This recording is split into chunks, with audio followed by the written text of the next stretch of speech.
Well, the Arbor mounted fairly well. I've got a piece of aluminum round stock I spun down for the to fit a tight fit on the shaft, on the Z-crank shaft. Then I turned down the end of it to fit onto the gear, and I knurled it, glued it with epoxy.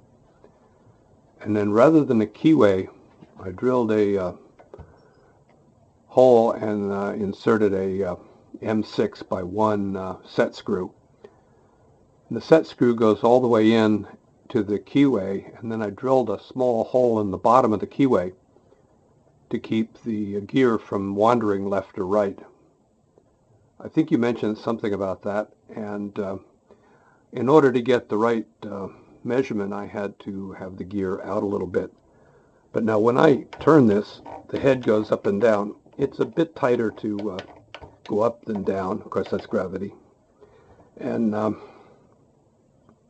when I pull out the set screw,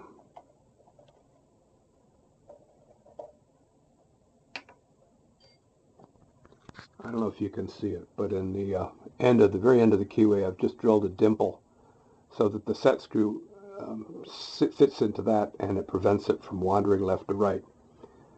And there's a bit of space difference, so I've been cutting pieces of, the red is HDPE, it's a plastic cutting board. I cut it with a little razor, a compass, and then punch out the hole and stick it in. The HDPE is completely frictionless. Even without grease, you can't bolt it down and have it stick. And the motors arrived. I got 2 of them. So I had picked up one of these Harbor Freight bolt collections, metric, and I found the mounting studs for the motor as well as the threads for the motor shaft. And probably what I'm going to do is make another Arbor, like this coupling nut, that'll insert on and go all the way to the end, and then I'll drill it and put a small pin just so that it locks and it doesn't come off if you reverse. The motor has blue and red, so I'm assuming it can be reversed. We'll have to see.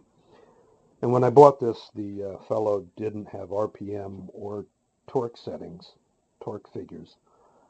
It's listed for a Volkswagen, so I'm assuming it's somewhat compatible. We'll have to see. If not, these are only $19. I bought 2 of them, so I'll buy a marker motor if it doesn't have enough oomph. I picked up the 10 amp power supply and the little box with the starter switch and the pot, similar to that guy, the Tin Barn. I also see online that they have this particular motor drive with a 20 amp output. So I may get one of those. If this doesn't work fast enough, I could always up it without maybe burning out the motor. I don't know. But what I've been doing is making, this is HDPE, this red sheet. It's meant for cheap cutting boards. And I just have a little compass with a razor blade built onto it. So I cut a circumference and then punch out the center with a leather punch I got from Harbor Freight, of course.